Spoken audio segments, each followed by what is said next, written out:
तो आदाब, नमस्कार, गुड इवनिंग, सत श्री अकाल। एक बार फिर आप तमाम लोगों का स्वागत है क्राइम तक की कहानी के इस एपिसोड में। उम्मीद है पूरी फैमिली अच्छी होगी।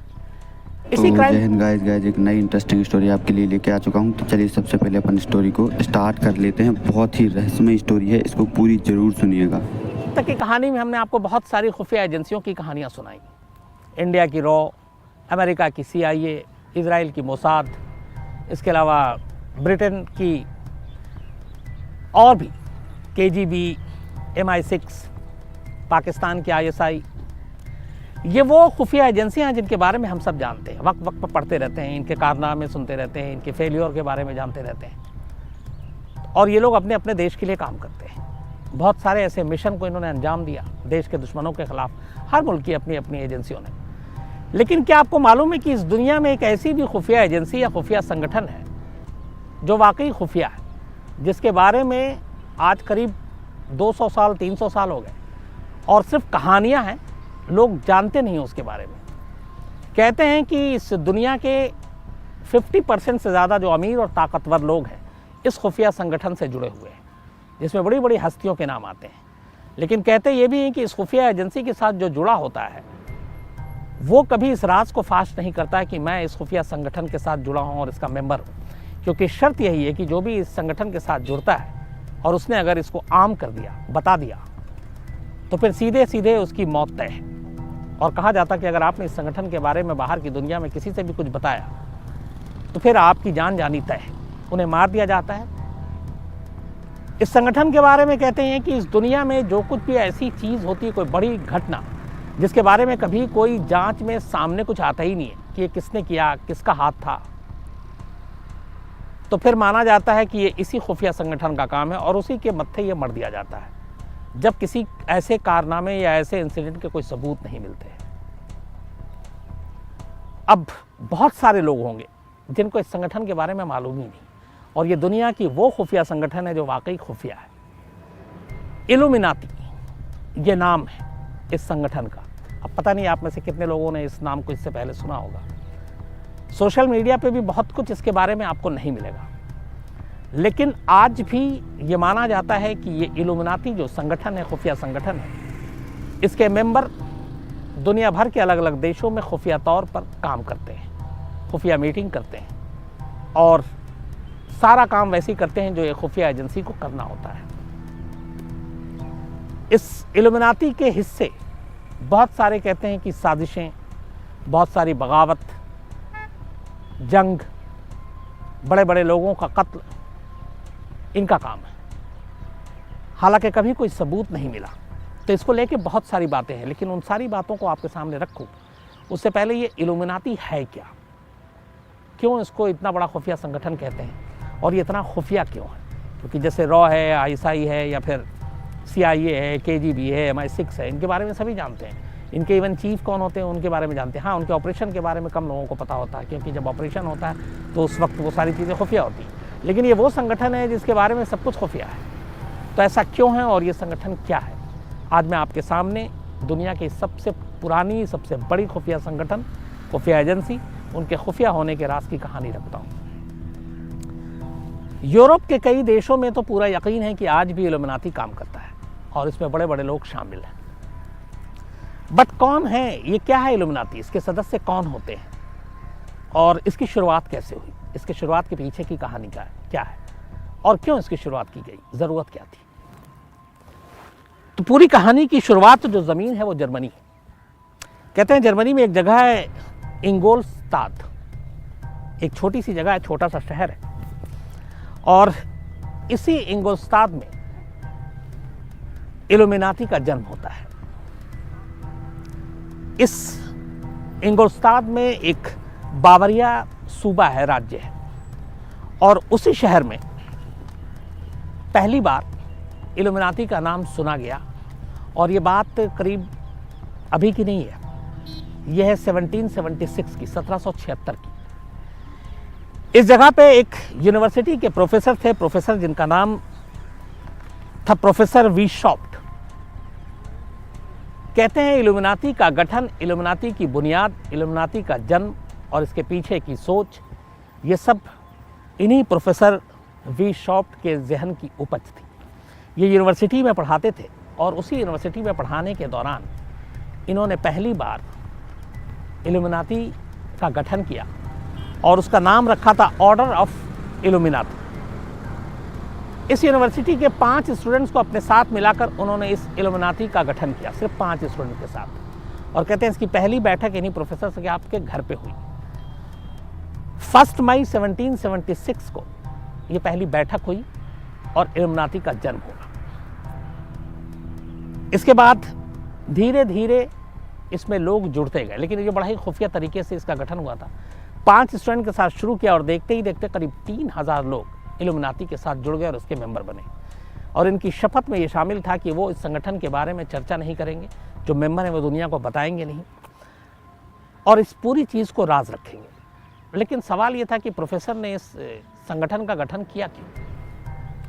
तो उसके पीछे की जो कहानी निकल कर आती है वो ये है कि उस वक्त धार्मिक कट्टरवाद ज़्यादा थी, लोगों को अपने हिसाब से जीने की आज़ादी कम थी, सरकार के पास पावर ज़्यादा थे, चर्च और बाकी जगहों के जो संदेश और जो मैसेज थे उसका काफ़ी इम्पोर्टेंस महत्व था, लोगों को बहस करने की, अपनी बात रखने की आज़ादी उतनी नहीं थी।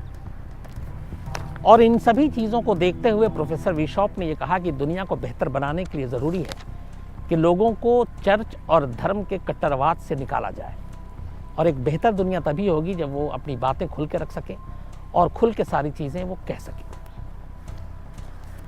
मतलब कायदे से मजहब और धर्म की बेड़ियों से काटकर एक नई दुनिया बसाने के पीछे की सोच थी इल्यूमिनाती, जहाँ पे सभी को बराबरी का हक हो और सब बराबर हों और इसके पीछे किसी के साथ भेदभाव ना हो।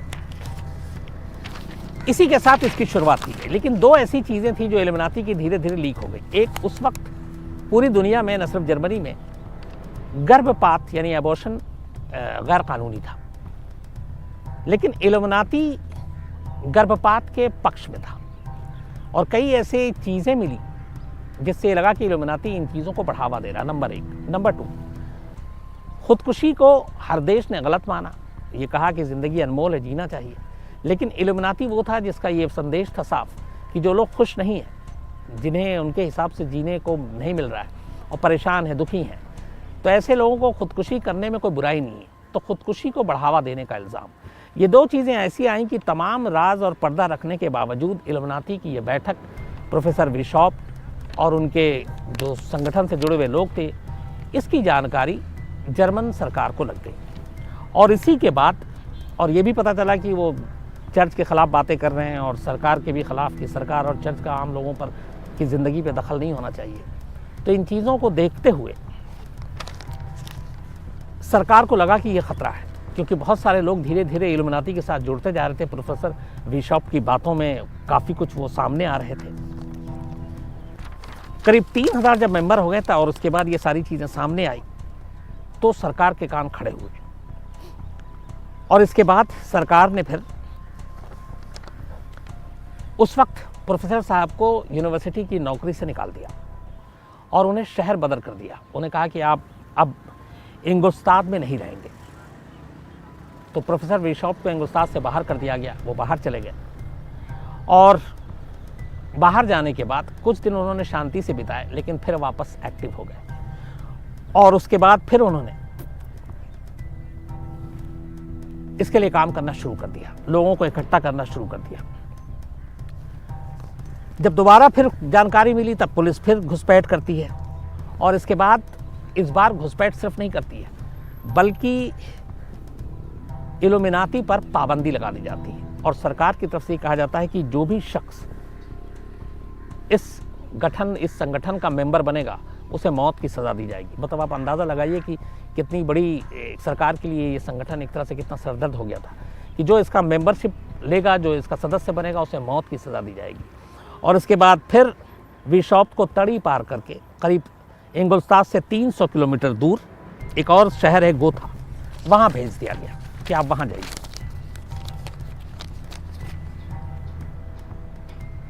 वहाँ जाने के बाद प्रोफेसर बिशॉप ने एक किताब लिखी जिसमें इल्यूमिनाती के बारे में डिटेल, इल्यूमिनाती का गठन क्यों और इसका मकसद क्या था। और ये किताब आज भी वहाँ के शहर के म्यूज़ियम में रखा हुआ है। हालांकि पुराना पड़ चुका है, लेकिन ये किताब एक सबूत है इस बात का कि इल्यूमिनाती नाम का एक संगठन था और जिसके मकसद क्या थे। और ये किताब उन्हीं प्रोफेसर बिशप के हाथ की लिखी हुई है और ये म्यूज़ियम में है और इसके बारे में लोग काफ़ी कुछ उन्होंने पढ़ा और उसके बाद में समझ में आया सारी चीज़ें। इल्यूमिनाती के लिए 2-3 चीज़ें पड़ी हैं। धीरे धीरे इसके बाद प्रोफेसर बिशप अपनी जो रोज़मर्रा की ज़िंदगी थी उन्होंने थोड़ा सा वो खामोशी अख्तियार कर ली और अब सब कुछ गुपचुप तरीके से कर रहे थे। लेकिन कहते हैं कि इल्यूमिनाती के सदस्यों की तादाद, मेंबर्स की तादाद लगातार बढ़ती जा रही थी। जर्मनी से निकलकर पहले यूरोप के दूसरे देशों में और फिर ये अमेरिका होते हुए ब्रिटेन और बाकी जगहों तक इल्यूमिनाती के मेंबर्स फैलते गए। 2 ऐसी चीज़ें हैं जिसने इल्यूमिनाती को सुर्खियों पर रखा था, बल्कि 2 क्या 2-3। एक कहते हैं कि जो जर्मनी में एक तो ये था कि 18वीं सदी में जो फ्रांस में क्रांति हुई थी, उस क्रांति के पीछे इल्यूमिनाती का हाथ था और ये सारी प्लानिंग इल्यूमिनाती ने की थी, जो 18वीं सदी में फ्रांस की क्रांति हुई थी। हालांकि इसको लेके पुख्ता सबूत कोई सामने लेकर नहीं आया, लेकिन यही कहते हैं कि इस क्रांति के पीछे जो सारी चीज़ें रची गई वो इल्यूमिनाती की देन थी, पहली चीज़। दूसरी जो सबसे बड़ी चीज़ इल्यूमिनाती के ऊपर जो इल्ज़ाम लगा है वो है अमेरिकी प्रेसिडेंट जॉन एफ कैनेडी के कत्ल की। जॉन एफ कैनेडी का कत्ल 22 नवंबर 1963 को 22 नवंबर 1963 को हुआ था और ये कैनेडी का कत्ल आज भी एक रहस्य, एक राज है। और इल्यूमिनाती के नाम पे एक चीज़ है कि जब दुनिया में बहुत सारी चीज़ें का कोई सॉल्यूशन नहीं मिलता है या कोई राज नहीं खुलता है तो यह है कि इल्यूमिनाती का हाथ होगा। तो जॉन एफ कैनेडी के कत्ल के पीछे भी इल्यूमिनाती का हाथ साबित किया गया और इसको लेके बीच बीच में कई खुलासे किए गए। लेकिन सबसे ज़्यादा कि इसमें क्यों ऐसा था, उसकी वजह ये थी कि जब कैनेडी का कत्ल हुआ तब उनके पास एक महिला को देखा गया था। उस महिला को इससे पहले कभी किसी ने नहीं देखा था और वो कैनेडी के करीब थी। उनके पास एक कैमरा सा दिखने वाला पिस्टल था और कहते हैं उसी से गोली चली। इससे रहस्यमय महिला का नाम बाद में दिया गया द बबूश्का लेडी। तो जॉन एफ कैनेडी के कत्ल से आयन पहले एक महिला जो रहस्यमय तरीके से अचानक उसी दिन आई, उसके बाद गायब हो गई। हाथ में एक कैमरा, कैमरे के साथ पिस्टल और उसने गोली चलाई और कत्ल के बाद वो फिर गायब हो गई। वो लेडी कौन थी जिसको लोगों ने देखा था? बहुत सारे चश्मदीद थे उस लेडी को देखने वाले। ये राज आज तक कोई नहीं जान पाया। कहते हैं उस लेडी का ताल्लुक, उस लेडी का संबंध इस संगठन के साथ था, इल्यूमिनाती के साथ था। लेकिन उस लेडी के बारे में इसके बाद कभी कोई जानकारी हासिल नहीं कर पाया। कोरोना को लेके जब चीन के ऊपर उंगली उठी कि कोरोना का ये वायरस कैसे फैला, बहुत सारी बातें हुई कि वहाँ के चमगादड़ से निकला, ये हुई। अमेरिका ने भी इल्ज़ाम लगाया, डोनाल्ड ट्रंप ने इल्ज़ाम लगाया था। लेकिन कुछ खास जानकारी चीन के ख़िलाफ़ जो साबित कर सके कि ये वुहान के लैब से निकला था, चमगादड़ के ज़रिए एक ट्रायल चल रहा था और उससे ये पूरी दुनिया में फैला, जिससे आज इतने सारे लोगों की मौत हो चुकी है, करोड़ों लोग बीमार हैं, पूरी दुनिया एक तरह से लॉकडाउन हो गई थी। तो जब चीन के ख़िलाफ़ बहुत सारी चीज़ें नहीं निकली तो कुछ सुगबगाहट आई थी इसी इल्यूमिनाती को लेकर कि कहीं ये इसके पीछे तो नहीं है। यहाँ तक कि 9/11 जो अमेरिका में हुआ उसको दुनिया जानती है, फिर उसके बाद ओसामा बिन लादेन को मारा गया, अलकायदा के ऊपर उंगली उठी। लेकिन बहुत सारे लोगों ने उंगली उठाई थी इल्यूमिनाती के ऊपर भी कि 9/11 भी इल्यूमिनाती की देन है। दरअसल इल्यूमिनाती का सिंपल सा एक फंडा ये है कि वो पूरी दुनिया में अपने तरीके से एक तरह से राज करना चाहती है कि जो लोगों की सोच है, धर्म और की बेड़ियों को काटना चाहती है, बराबरी की बात करती है, लोगों को जो अच्छा लगे वो करने देने की आज़ादी देना चाहती है। और इन्हीं सारी चीज़ों की वजह से इल्यूमिनाती के बारे में कहते हैं कि जो दुनिया के ताकतवर लोग हैं, अमीर लोग हैं, 50% ज़्यादा, बल्कि कुछ तो लोग कहते हैं 70% इस दुनिया के जो अमीर लोग हैं वो किसी ना किसी रूप से इल्यूमिनाती से जुड़े हुए हैं। नाम माइकल जैक्सन का भी आता है और इनका एक ख़ास शेप है जो ट्रायंगल बनता है। तो कई बार कई ऐसे एक्टर, एक्ट्रेस, दुनिया के कुछ बड़े लोग जब स्टेज पे होते हैं, कहीं और होते हैं, तो वो हाथ से उस तरह का ट्रायंगल बनाते हैं। तो फिर ये होता है कि क्या ये एक इल्यूमिनाती का सिंबल है और वो उससे जुड़े हुए हैं। माइकल जैक्सन की जिस तरीके से मौत हुई थी उसमें भी ये बात हुई थी कि शायद इल्यूमिनाती का हाथ है, हालांकि साबित नहीं हुआ। लेकिन जिस तरीके से माइकल जैक्सन ने कई शोज़ में उस ट्रायंगल को बनाकर दिखाया था, उसके बारे में लोगों के विद्वानों का ये कहना था कि इल्यूमिनाती में पहले से होता है कि आप कभी ये राज जाहिर नहीं करेंगे कि आप इस संगठन से जुड़े हुए हैं, क्योंकि सीधे सीधे मौत है। तो फिर कैसे पता चले एक इल्यूमिनाती मेंबर और दूसरे को कि ये इसी संगठन से जुड़ा हुआ है? तो कहते हैं ये एक खुफिया कोड था, जो ट्रायंगल, जो इनका निशान भी है, जो प्रोफेसर के घर के बाहर भी लगा हुआ है जर्मनी में।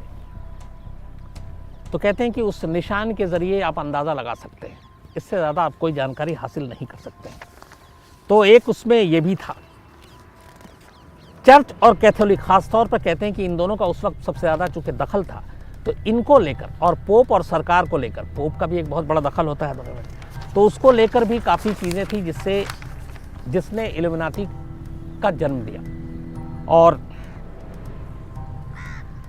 कहते हैं कि जन्म के कुछ ही समय बाद, मतलब 18 सेंचुरी भी नहीं आया था, 1784 में ही इसके मेंबर्स की तादाद बहुत ज़्यादा थी और जर्मनी की बाउंड्री को निकल कर ये लोग बहुत दूर दूर तक पहुंच गए थे। तो एक फ्रांस की क्रांति, अमेरिकी प्रेसिडेंट की मौत और दुनिया के कई बड़ी हस्तियों की मौत, उसको इल्यूमिनाती के साथ जोड़कर देखा जाता है। अब इस बारे में दो बातें हैं। एक, आज भी जो यूरोप और बाकी के लोग, इस पर फिल्म भी बन चुकी है बॉलीवुड में इल्यूमिनाती को लेकर, उनका कहना है कि इल्यूमिनाती का जो गठन हुआ था वो बड़ा नेक मकसद था, लोगों को बराबरी देना और आज़ादी के साथ जीने का, और इसको बदनाम किया गया वक्त वक्त पर। लेकिन करीब 200 साल, 250 साल से ज़्यादा हो गए। इसका मुखिया कौन होता है, इसकी बैठक कहाँ होती है, क्यों ये, अगर जॉन एफ कैनेडी का कत्ल हुआ, या फिर 9/11 की हम बात कर रहे हैं, या फिर फ्रांस की क्रांति की बात करते हैं, या फिर इवन जो वुहान के लैब वाली बात आती है, तो क्यों इल्यूमिनाती का नाम लिया जाता है? सिर्फ एक ढिंडोरा पीटने के लिए, या फिर और ये कि कहीं और कोई प्रूफ नहीं मिल रहा है, तो जहाँ पे कोई सबूत ना मिले उसका ठीकरा इल्यूमिनाती पे फोड़ दो, ऐसा है? तो इस पर बहुत सारे जो एक्सपर्ट्स हैं उनका कहना है कि दो हिस्सों में बटे हुए। एक का कहना है कि मकसद बड़ा साफ था, दूसरे का कहना है कि ये बहुत ही खतरनाक खुफिया संगठन है, और इस संगठन की खासियत ही यही है कि इसके साथ जो भी जुड़ेगा वो हमेशा खुफिया रहेगा, कभी सामने नहीं आएगा। इसके जो काम करने वाले लोग हैं और अलग अलग देश में रहकर काम करेंगे, और जब भी ज़रूरत होगी ये एक साथ किसी एक मिशन पर निकल पड़ेंगे और उसी हिसाब से उन चीज़ों को अंजाम देंगे। तो आज भी, मतलब इसके गठन के बाद से 1776, 1776, और हमें 2020 में, तो करीब मान लीजिए 25 साल उधर, 200 और 20, 245, करीब 250 साल होने वाले हैं। 250 साल में इस इल्यूमिनाती संगठन के बारे में बहुत ज़्यादा जानकारी दुनिया में किसी के पास नहीं है। इसीलिए बहुत सारे एक्सपर्ट्स कहते हैं कि अगर वाकई ये सारी चीज़ों के पीछे है और ये सच है, तो शायद फिर चाहे वो CIA हो, चाहे वो मोसाद हो, चाहे KGB हो, MI6 हो, रॉ हो, ये सब इल्यूमिनाती के आगे कुछ नहीं। वजह ये है कि 250 साल में उन्होंने जो पर्दादारी की, जिस तरीके से अपने संगठन को इतना खुफिया रखा, फिर उसका मुकाबला कोई और दुनिया की दूसरी खुफिया एजेंसी नहीं कर सकती है। अब सच क्या है, झूठ क्या है, ये नहीं मालूम, लेकिन यह है कि इल्यूमिनाती एक संगठन, एक खुफिया संगठन, ये एग्जिस्ट करता है, इसके बारे में कोई दो राय नहीं है। लेकिन फ़िलहाल इसका हेडक्वार्टर कहाँ है, इसके मेंबर्स कौन कौन है, इसका सर्वा कौन है, ये सारी चीज़ें राज और रहस्य हैं। मैंने बहुत सोशल मीडिया पे भी खंगालने की कोशिश की, अलग अलग जगहों से, कुछ ख़ासतौर पे जर्मनी के कुछ अपने संपर्क से भी बात करने की कोशिश की। जिस इंगुलस्तात में ये प्रोफेसर और इन्होंने ये इसका गठन किया था, अब हालत ये है कि वहाँ भी 250 साल बीतने के बाद इस इल्यूमिनाती के लोग, वहाँ के लोग भी कम जानते हैं। तो ये एक बड़ी हैरत की बात है, इसलिए कि जहाँ से ये शुरू हुआ वहाँ के लोगों को भी इसकी जानकारी नहीं है। और यही शायद इस संगठन की कामयाबी है कि उसने अपने आप को जिस तरीके से खुफिया रखने की कोशिश किया, खुफिया रखा, वो रख पाया। और इसीलिए आज दुनिया भर में सिर्फ बातें होती हैं, इनको लेकर कोई सबूत, इनको लेकर कोई और दूसरा ऐसी चीज़ नहीं है जिससे इनके बारे में और ज़्यादा कुछ बता सकें। तो बहुत सारे आप में से लोगों ने ही इस इल्यूमिनाती के बारे में सिफारिश की थी कि ये कहानी सुनाए, तो जितनी जानकारी इकट्ठी कर पाया वो आपके सामने रखा। और ये वाकई अपने आप में लेकिन रोचक भी है और चौंकाने वाला है कि कोई खुफिया संगठन ऐसा है जो वाकई खुफिया है। और जिसके बारे में जितना मतलब जानकारी होनी चाहिए वो है ही नहीं। तो सबसे बड़ी कामयाबी किसी भी खुफिया संगठन या खुफिया मिशन की यही होती है कि वो खुफिया ही रहे। अगर वो आम हो गई तो फिर खुफिया कहने का मतलब नहीं बनता है। तो ये थी कहानी दुनिया की सबसे पुरानी और सबसे खुफिया संगठन, खुफिया एजेंसी की। उम्मीद है आपको ये कहानी अच्छी लगी होगी। तो गाइज मैं उम्मीद करता हूँ कि ये स्टोरी आपको बहुत ही अच्छी लगी होगी। एक रहस्यमय खुफिया एजेंसी की कहानी जिसकी अभी तक किसी ने मतलब पता भी नहीं कर पाया। और गाइज आपको मैं बता दूं कि अपने इस चैनल पर केवल और केवल आपको इंटरेस्टिंग स्टोरियाँ सुनने को मिलेंगी, क्योंकि मैं यहाँ पर केवल और केवल आपको इंटरेस्टिंग स्टोरियाँ ही लेकर के आता हूँ। और आपको बता दूं कि all over of the world तो सबसे ज़्यादा सर्चेबल डिमांडिंग रहती हैं कीवर्ड के हिसाब से मैं छांट करके आपके लिए लेके आता हूँ। तो आप बने रहें, क्योंकि अगर आपको इंटरेस्टिंग स्टोरियाँ सुनिए तो केवल और केवल आप यहीं पे बने रहें। और मिलते हैं एक नई इंटरेस्टिंग स्टोरी के साथ में, तब तक के लिए जय हिंद।